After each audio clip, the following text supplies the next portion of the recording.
Pratyaksha Praman.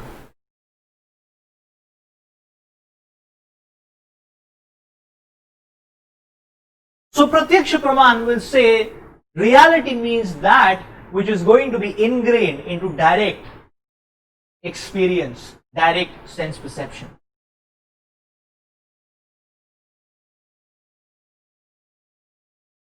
So the presence of Pratyaksha will dictate that yes, reality means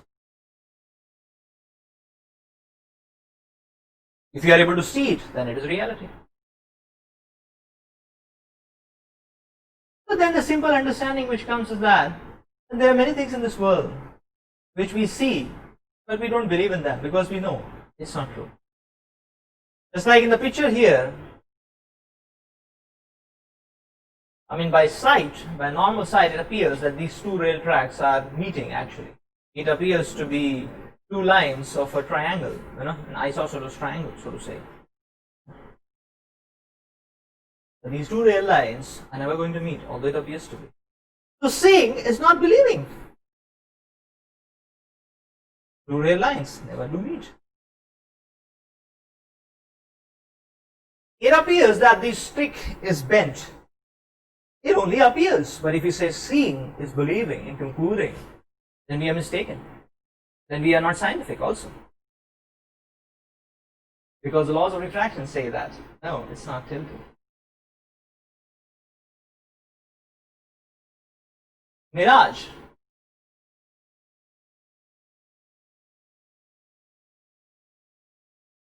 In the desert, it appears to be there that there is water. Similarly, on a road, sometimes it appears that there is water. If it is in the middle of summer, the road also appears to be having water, but there is no water. It's a mirage. So, seeing is not believing. On the other hand, we can understand that. On the other hand, we can understand that there are things in this world which we do not see, but we believe in them. We do believe in them. There are things in this world which you don't see. We don't see electrons.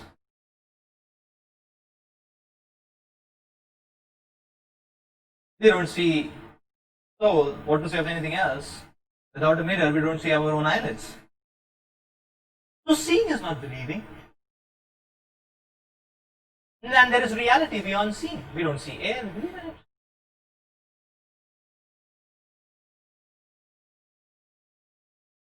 So in this way, we can understand that Pratyaksha Praman, that is the Pratyaksha Praman, the purview of Pratyaksha is always going to be like a well, like a limited well.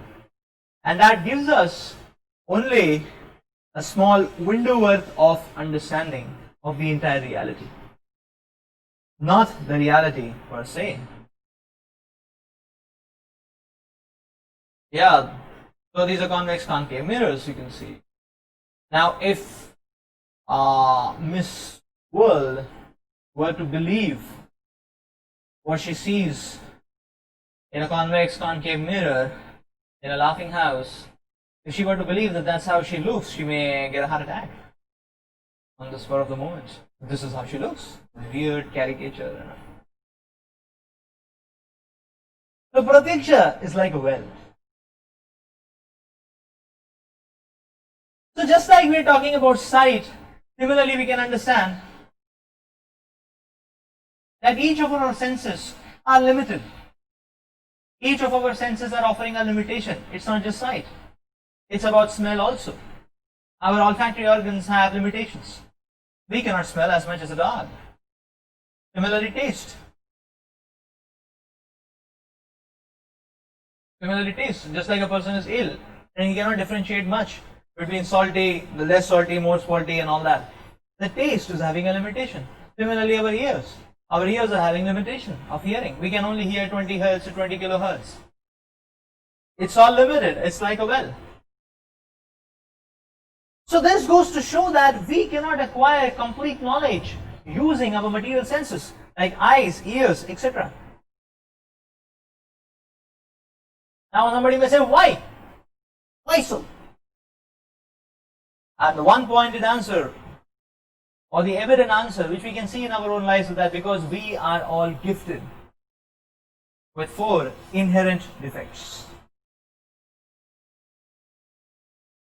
That's why the Bhakti Shastras talk about, that's why the scriptures are talking about, that in life, the best attitude to follow in life is to be humble and not be in an illusory egoistic concept that I am great and all I reason is what is right and all I fathom is what is the benchmark of reality. No, we are all gifted with 4 defects. And because of this, we can see that our modern day approach to science, which is primarily based on pratyaksha, goes on getting updated and modified because we are possessing these 4 defects.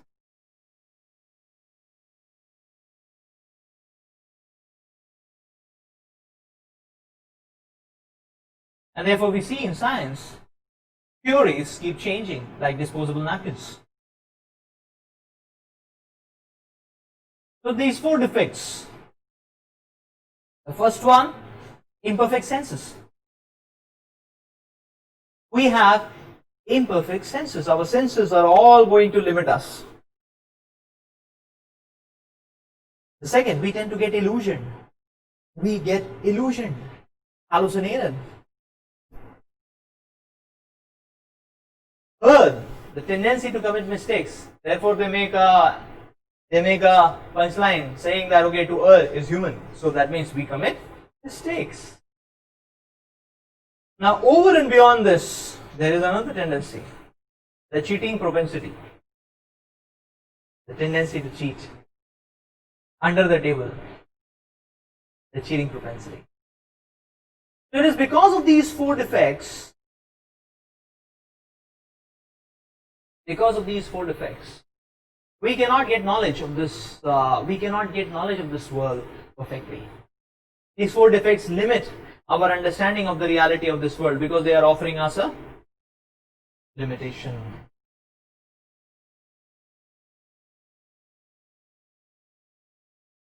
Our eyes are blind outside the range of 400 to 700 millimicron. And if you see the visible light, the visible spectrum, it is such a tiny portion of the entire EM spectrum. Such a tiny portion of the entire EM spectrum.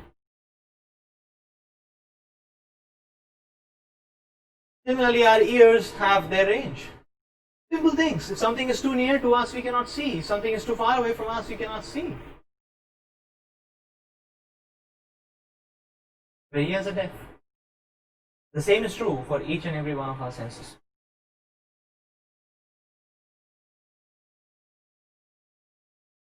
Now, this is an interesting point. Now, someone may say, okay, fine. Our senses may be having their inherent limitations. But just like if you have some problem in your eye and your eye cannot see, your eye is -5, -7, something, you can wear specs and refocus your eyes and then you can see. If you are having any hearing problem, then you can add on to a hearing aid and then you can hear. Similarly, by modern day innovation, the revolution of technology, we can add gadgets which are more powerful and which have less limitation than our own inherent senses, and thereby we can capture a better picture, a bigger picture of the reality. We are no more limited. We can expand our frontiers, and in this way we can try to capture reality per se. You might have heard sometimes people speaking like that. It sounds interesting. But is it really true?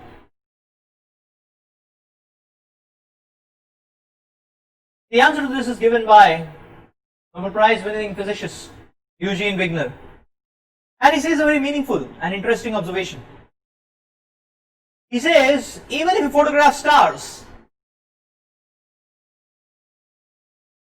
we may have the best of the telescopes, and which are getting more and more precise. The precision is increasing more and more day by day. But he says, even if you photograph the stars, eventually we have to take in by our senses what the photograph shows. Secondly, Without our senses, we cannot handle the camera, because our senses only handling, and therefore the limitations of our senses are, just like a race, a ballet race. If the first person in the race is slow, the second person has a disadvantage. The first person, the last person, all are slow because our senses are having limitations. So how long the middle person can go forward? And then he says no, but then, and then he says, even if we amplify or refine by our instruments this particular, capturing of knowledge, that amplification is no more perfect than our imperfect senses. To what degree we can amplify and refine and be precise is also not unlimited. To what degree we can enhance is also not unlimited.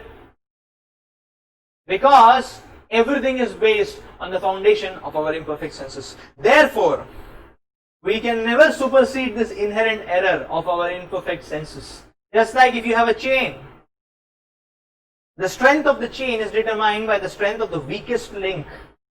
Because if it breaks, then everything is broken. Then you don't have knowledge at all. There is nothing which is binding, which is connecting there is nothing which is connecting the far apart observations. And therefore you have no theory, you have no understanding, you have no model of reality. So everything depends on the weakest link.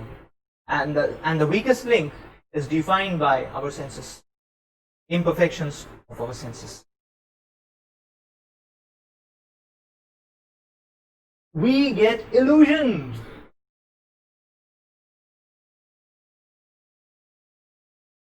This is called as conditioning. Just like, for example, the experiment is given that, okay, you eat some gulab jamun, and after that take an orange, take a slice of the orange. How does it taste? It tastes orange is in general sour, so it may taste sour, And now it says that, okay, now you take some lemon and take the same slice, another slice of the same orange. How does that sweet taste? And now the realization is going to be that it tastes sweet. The same orange, is it sweet or is it sour? Similarly, another experiment, if one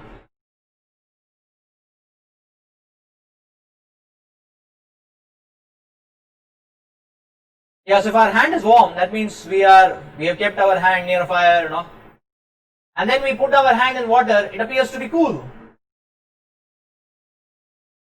But the same hand, if you put in ice and then put it in the same water, that water appears to be warmer. So this goes to show that our experience, our quantification, our classification is always relative to what state we are in. This is called as conditioning. In psychology, this is called as conditionings. Psychologists have done a lot of experiments.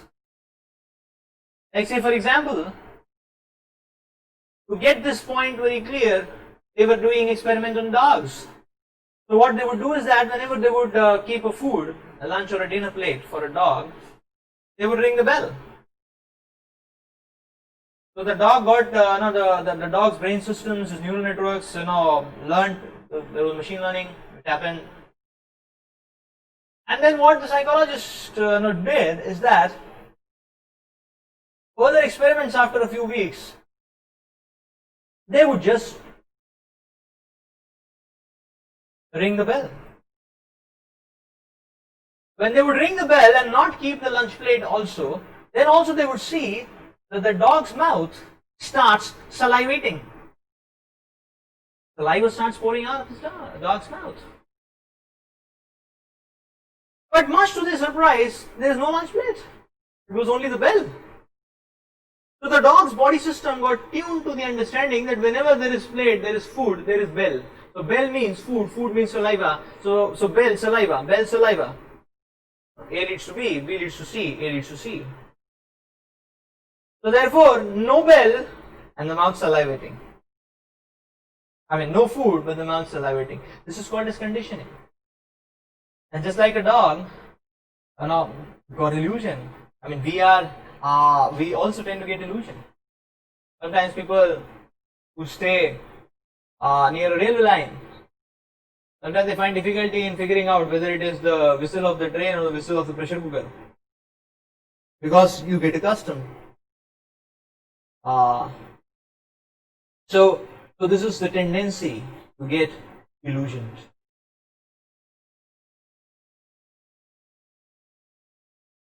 Okay, let's see a few pictures. So here is an interesting picture. The question is, what do we see in this picture?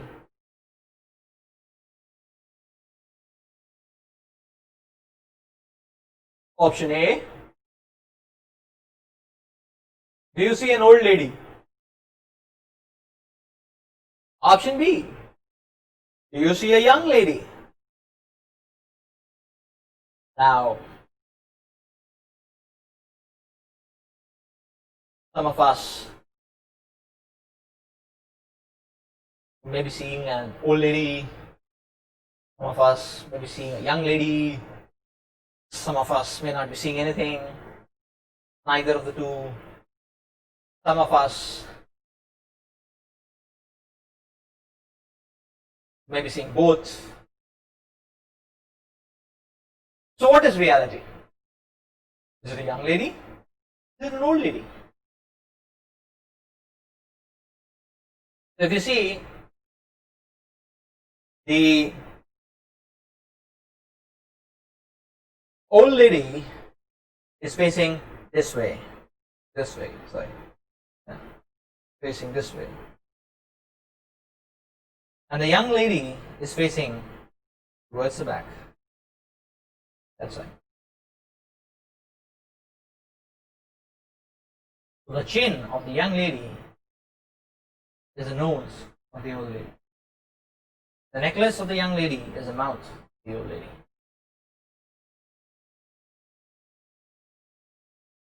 This is called as selective vision. That means what is reality very much depends on what we happen to see.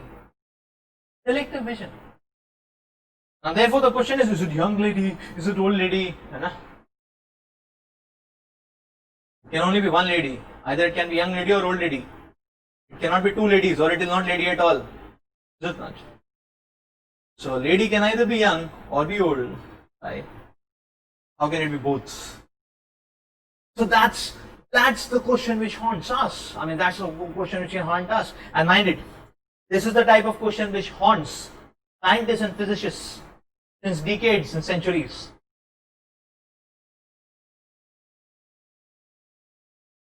So one of the burning questions which haunt scientists and physicists is that, okay, what is light? Is it a young lady or is it an old lady? And this research has been haunting scientists and physicists for decades and decades and centuries. And one scientist sees it in a particular way and makes a conclusion, and the other sees it in another way and makes another conclusion. So what is light? Is light a wave or a particle? The wave, the old lady, or the particle, the young lady? And one scientist says, no, it's an old lady, it's a wave. And the other one says, no, it's a young lady, a particle. So, centuries and centuries we can keep debating on this. Is it not? What is the answer? What is the understanding? The understanding is that our understanding is limited because we tend to get illusion. So we can only capture a portion of reality.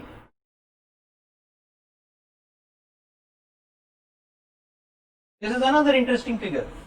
The question is, what do you see in this figure, or what all geometries do you see in this figure?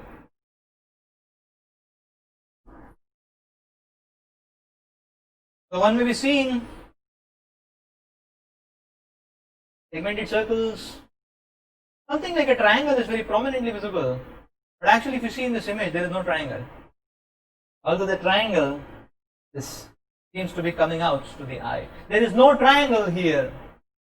It's just that these cuts are aligned in that way. There is no triangle in this figure. This is called as imaginative vision. We are simply imagining a geometry in a form which does not exist. So the point to note is this, that our scientists and researchers are also not exempt from this particular error. When the same eyes of the scientists and the researchers look at microscopic objects to try to understand, to give form, geometry, morphology to the microscopic, the nanoparticles, the quantum particles, and so on, the cell structures, the DNA structures, the genetic structures, and so on. And when the same eyes look at cosmological objects,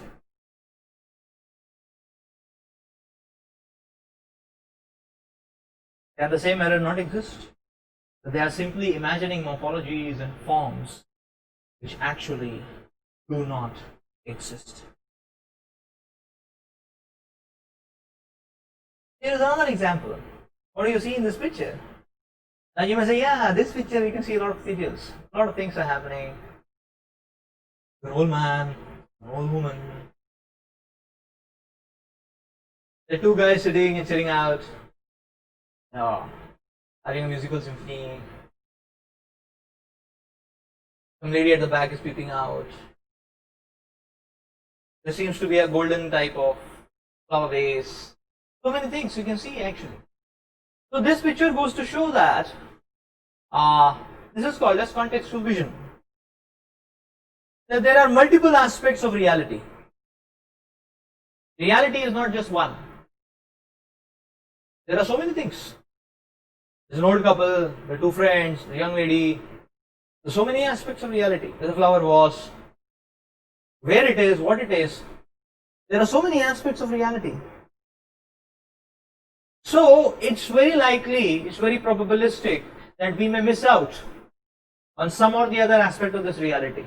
And therefore our knowledge is not going to be complete. This goes to show we tend to get illusioned. What is this? Is it a fleet of ships? Or is it a bridge? We tend to get illusion. Does this not appear to be moving? How can a 2D picture move or a 2D photograph move? Do they not appear to be moving as well? If you focus on them, this is the tendency to get illusion.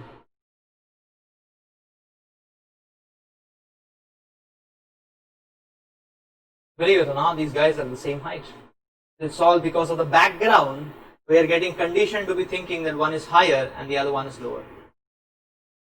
So that means it's all relative, it's all about conditioning. So what is reality?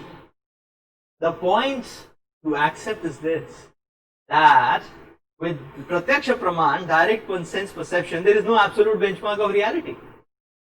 Everything is just relative. And we are simply tossing on a relative platform. That's why the Pratyaksha Praman, the world it makes, can never make us happy.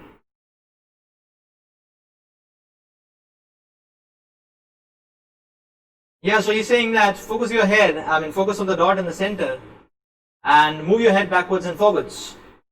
And you can see these wheels are moving and the two concentric circles are moving in opposite directions. Illusion. Illusion. So now comes the point that okay, our senses are limited, so we are only getting very limited data. Then we get illusioned. Now because we get illusioned, therefore the third aspect is we commit mistakes.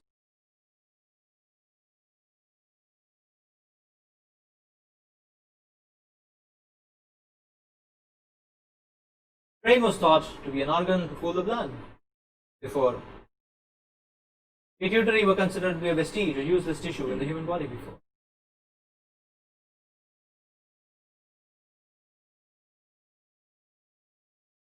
Yeah, so this is talking about Hubble's constant. So Hubble's constant is used as a cosmic yardstick in cosmic formulae calculations. Interestingly enough, this Hubble's constant has been changed to 3 times. In fact, some scientists, pun or joke, they say, okay, it's no more a Hubble's constant, it's a Hubble's variable. When it will change next, we don't know. So this is mistakes. The tendency to commit mistakes.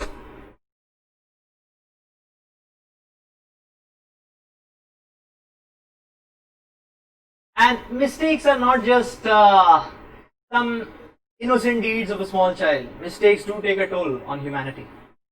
That's the next point to understand. 90,000 people get killed in America annually because of medical mistakes. Mistakes do take a toll. So it's not just sufficient to just say that you are human and keep reconciliating with that fact and moving on in life.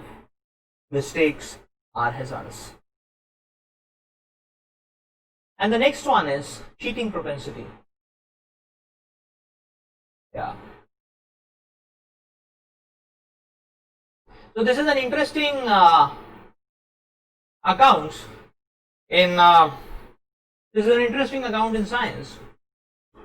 Now, the theory of evolution, Charles Darwin's theory of evolution, teaches that the different species evolved from one to the other.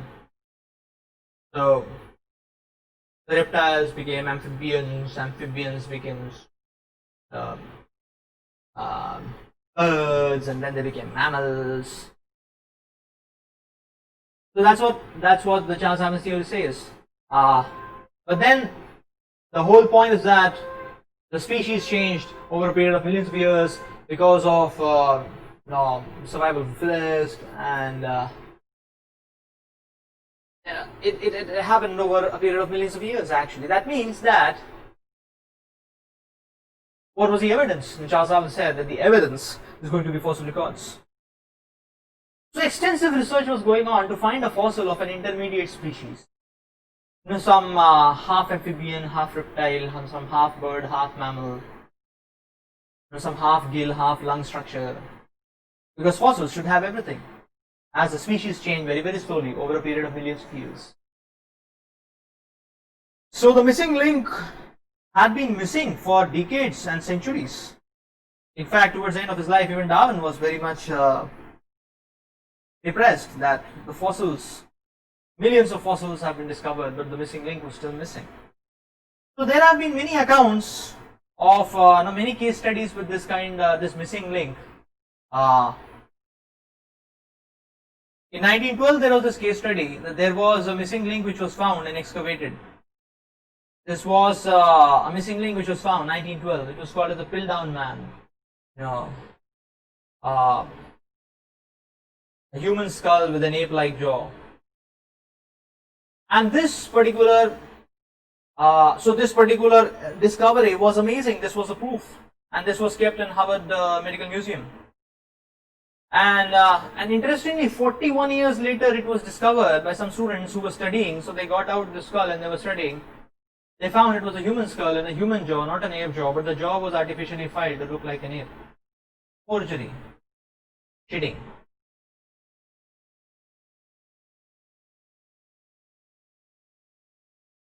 So there have been many such accounts of this kind of cheating in science.